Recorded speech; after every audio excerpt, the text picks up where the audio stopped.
Selamat siang. Welcome to the latest news from Bali in Indonesia. This is June 24th, 2022, and my name is Bruce. And what is the weather like today in Singaraja? 30.8 degrees Celsius and 60% humidity, and the wind speed 4.5 kilometers per hour. Not too much wind now, but it is beginning to pick up a bit as it usually does here. And someday I may get to fly my drone again. I don't know, we'll see. And this morning sun is sparkling on the sea here. It is lovely. And what do we have today? Well, we've got some problems here with the coronavirus that's picking up, and we're going to talk about that. And that's the main stories as well, so let's get started. The numbers continue to rise slowly but steadily. National new cases 1,907, getting close to 2,000, and that has the government concerned. National recoveries 1,146, national deaths 4. Bali new cases 56, and we're still staying around that 50 mark, so okay, that's all right. Bali recoveries 36, and Bali deaths 1. Numbers are of concern to the government, and those are the two main stories for today. Let's take a look at them.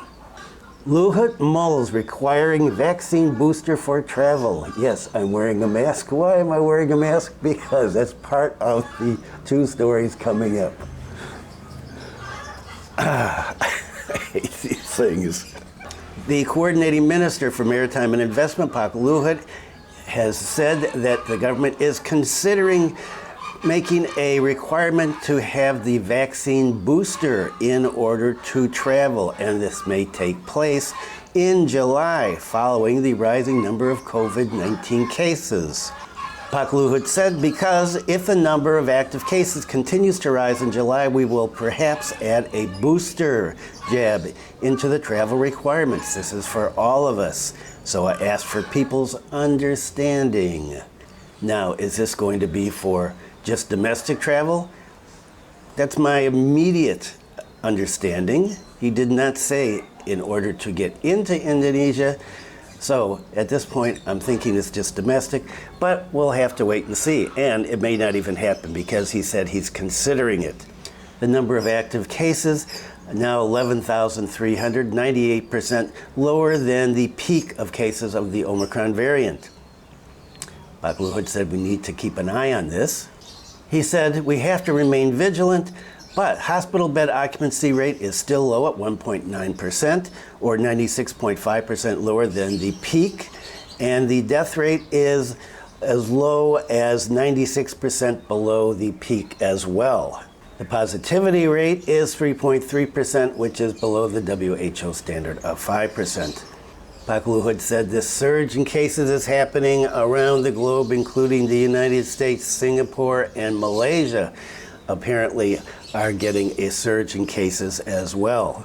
So Luhut said that he asked for people to be disciplined and listen to the government's directives on this.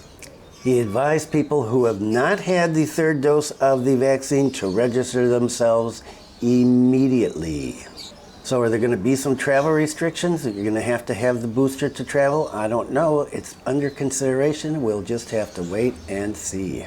And one more segment on the rising numbers and what the government is facing. Government faces calls for return to stricter pandemic curbs.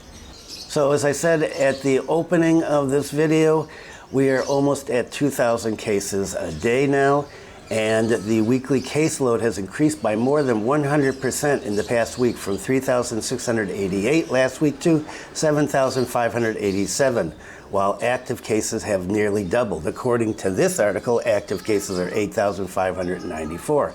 And so, as I've said many times, you've always got to look at figures from the government with a grain of salt, because everybody seems to have different ones.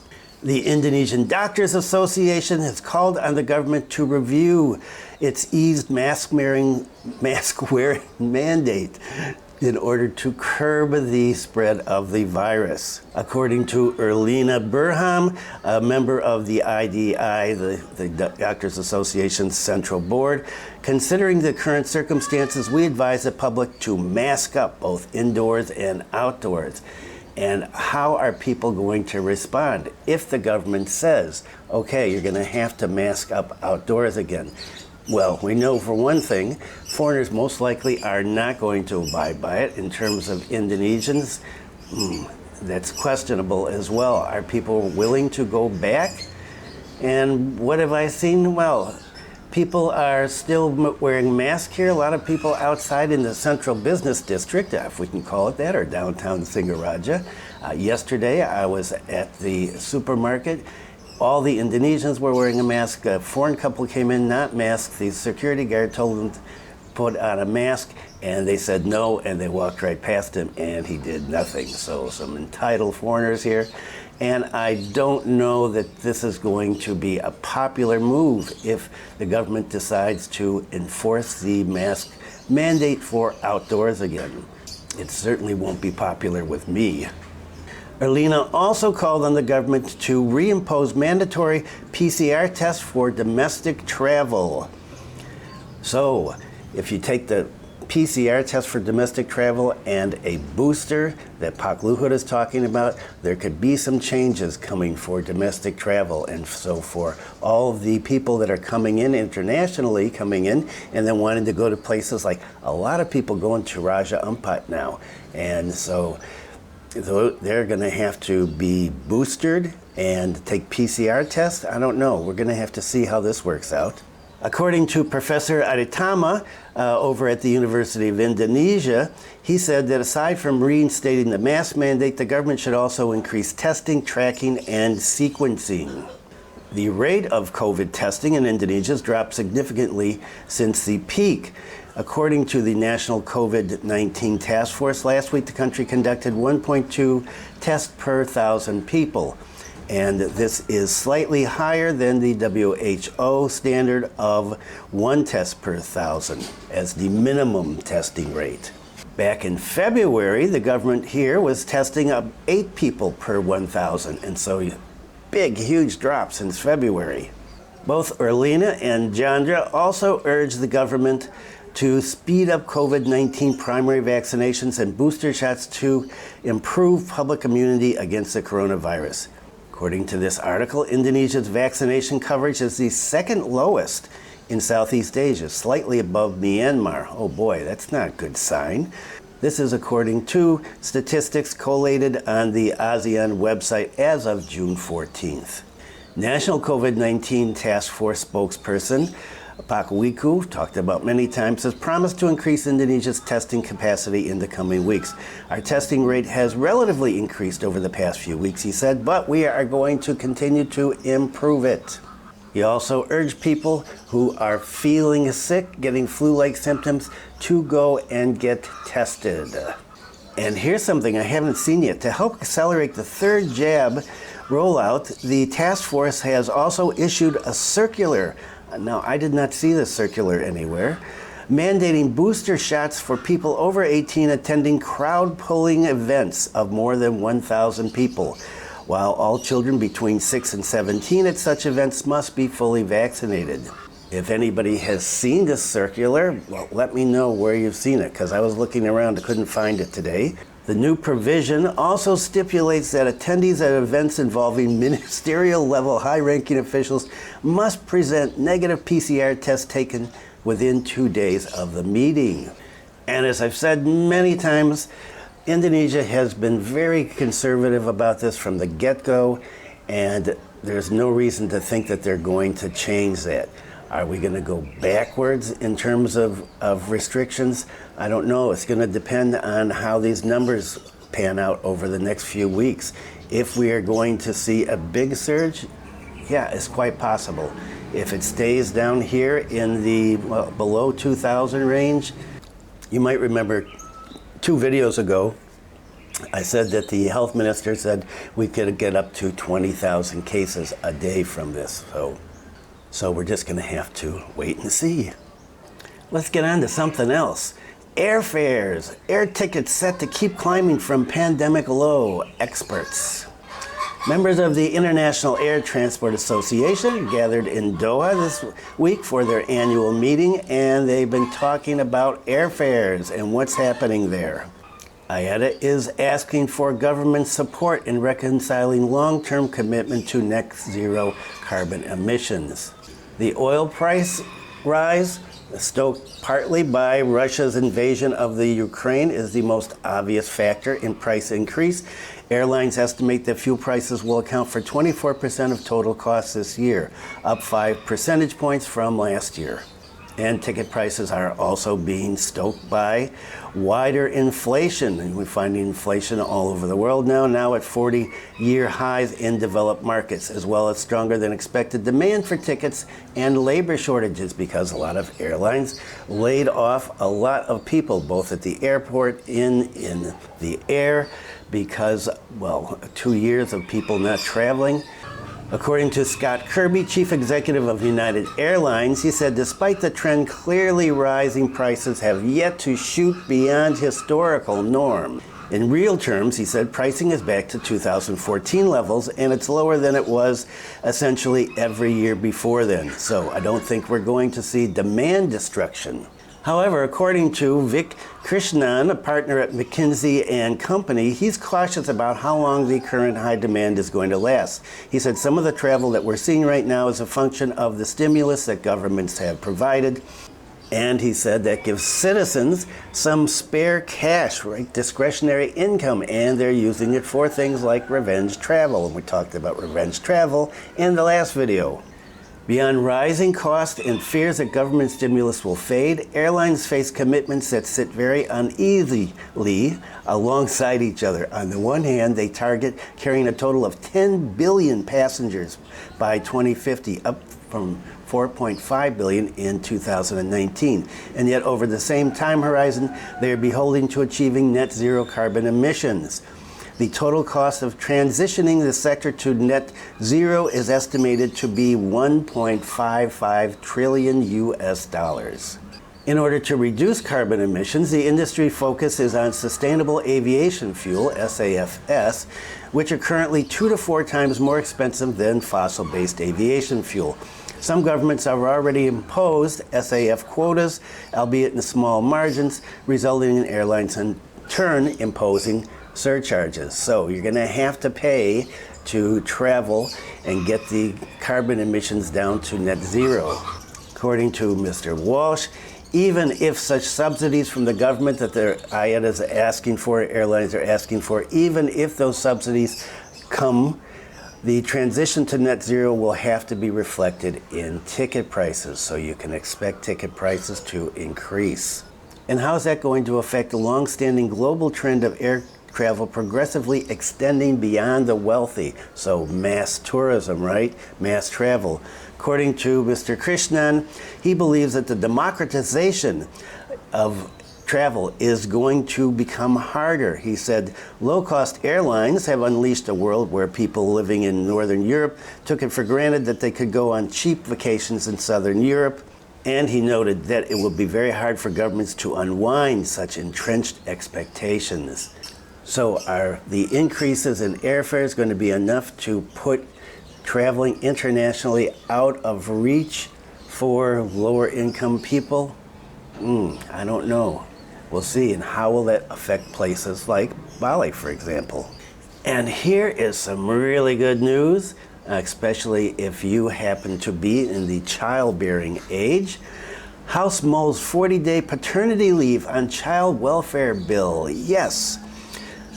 This would be a huge jump from the 2-day paternity leave according to the 2003 law on manpower, whereas the 2017 state civil service regulation allows 1 month paternity leave for male civil servants. But if you're not a civil servant, right, it's 2 days. I don't know how many people even know that there's a paternity leave. According to Willie Aditya, the deputy head of the legislative body of the House, he said on Monday, the House sees that fathers' awareness to take part in caring for their children is rising. That's why we are pushing for paternity leave on this maternal and child welfare bill. So there's a maternal and child welfare bill being considered in the House, and they're looking at tacking into it or putting into it the paternity leave, a 40-day paternity leave, which would be great. Great for moms, great for dads, give them a chance to bond with their children and help their wife with the new little ones. Really progressive move. So Article 6 on the Maternal and Child Welfare Bill states that husbands have the right to take paternity leave for a maximum of 40 days to accompany their wives at childbirth. They would also be entitled to take a leave of up to 7 days in case of a miscarriage. Only a few companies in Indonesia have implemented a generous paternity package, and according to Pak Willy, paternity leave is still perceived as less important than its maternity counterpart. The House is also proposing a 6-month maternity leave on this bill. So yeah, so women are going to get an increased amount of time, the men are going to get an increased amount of time, and so this is great news. And here is something, this is another story about interfaith marriage. I talked about this, I don't know, a while ago, 3, 4, 5 videos ago, and well, this is good news as far as I'm concerned. MUI on interfaith marriage permits in Surabaya, conflicting legal logic. The Indonesia Ulama Council regrets the decision of the Surabaya District Court, which gave the permit for interfaith marriage to a couple in Surabaya. They wanted to get their marriage certificate registered at the local government office in Surabaya, and they were refused because they're of 2 different religions. According to the Secretary General of MUI, couples of different religions and different beliefs are contrary to Law Number 1, 1974, Article 2, Paragraph 1. Marriage is legal if it is carried out according to the laws of each religion and belief. And so he is saying that this means that you cannot get married if you are of different religions. Now, I didn't see that according to what he's quoted here. He also said that marriage between different religions in Indonesia is contrary to Article 29 of the 1945 Constitution, concerning freedom to embrace belief in God Almighty. In the article, he said it was explained that the state is based on one Godhead, and the state guarantees the independence of each resident to embrace their own religion and to worship according to their religion and beliefs. And he said if there's interfaith marriage, one couple is going to have to give up their beliefs. Why? As we've seen in many other countries, people of different beliefs get married and they find some way to work it out. So the judge in the Surabaya District Court allowed this interfaith couple to get married. Deputy Public Relations of the Surabaya District Court said that the reasons for the judge's consideration is because there is a legal vacuum regarding interfaith marriage, with the consideration that Law Number 1, 1974, concerning marriage does not regulate interfaith marriages, is considered okay to grant the request to get married, according to the spokesperson. So how is this situation going to be accepted by the religious leaders in Indonesia? We'll just have to wait and see. Hopefully they will be cool about this. Okay, time to wrap up. If you found this video useful, helpful, informative, interesting, scintillating, non-irritating, humorous, I would appreciate a thumbs up. And if you haven't subscribed, please consider subscribing. Videos are Monday, Wednesday, and Friday. Cooking videos on Sunday, but as I said, we've taken a break for that for a few weeks. We sort some things out.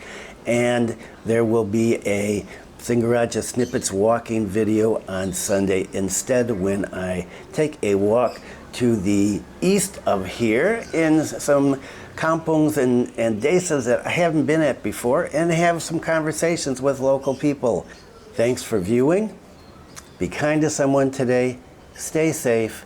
And I will see you on Sunday with the walking video, and on Monday with another news update.